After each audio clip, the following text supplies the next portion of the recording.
একটা মেয়েকে অনেক বেশি ধৈর্যশীল হতে হয়, আর সেই ধৈর্যশীল হওয়ার জন্য আমাদের যেটা করতে হবে ইয়োগা। আর ইয়োগা করলে যেটা হচ্ছে মনের মধ্যে একটা আলাদা অন্যরকম প্রশান্তি, চারপাশের খারাপ জিনিসগুলো সে আর খারাপ দেখছে না, সেখান থেকে আমরা চাচ্ছি যে কিভাবে আমি পজিটিভ করব। এই পৃথিবীর পারে কত ফুল ফোটে আর ঝরে, সে কথা কি কোনো দিন কখনো কারো মনে পড়ে। এই পৃথিবীর পারে কত ফুল ফোটে আর ঝরে, তবু তো ফোটে ফুল পাখি গান গায়, ভাবি না তো কেউ তারে চায় কি না চায়। তবু তো ফোটে ফুল পাখি গান গায়, ভাবি না তো কেউ তারে চায় কি না চায়। ফুলের কানে পাখির গানে, ফুলের কানে পাখির গানে, কত না কথা রয় অগোচরে।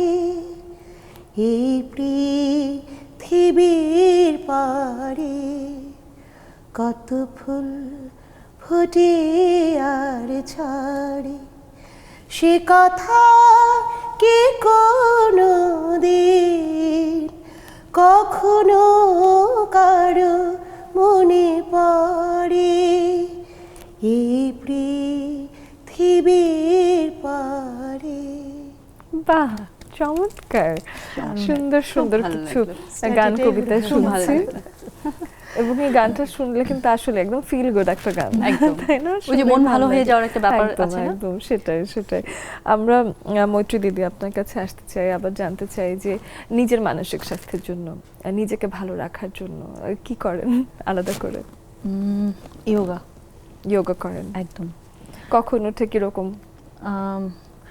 মানে এটা আমার কাছে মনে হচ্ছে যে মানে একটা চালিকা শক্তি, মানে একটা মানুষকে স্টেডি করার জন্য, যে সে দৃঢ় হবে, তার দৃঢ়তার জন্য আমরা আসলে আমাদের মানে যারা আমরা মেয়েরা প্রত্যেকটা স্টেজ যখন পার করছি, যখন কেউ টিনেজার থাকছে, যেসব মেয়েরা তাদের মুড সুইং হয়, আমার এখন এটা ভাল লাগছে না, কিন্তু আমি যখন এই স্টেজগুলো পার করতে করতে আজকে তো এখানে, তা আমার কাছে মনে হয় একটা মেয়েকে অনেক বেশি ধৈর্যশীল হতে হয়, আর সেই ধৈর্যশীল হওয়ার জন্য আমাদের যেটা করতে হবে ইয়োগা, প্রত্যেক দিন মেডিটেশন, এবং সময় করে ভোরবেলা ওঠা।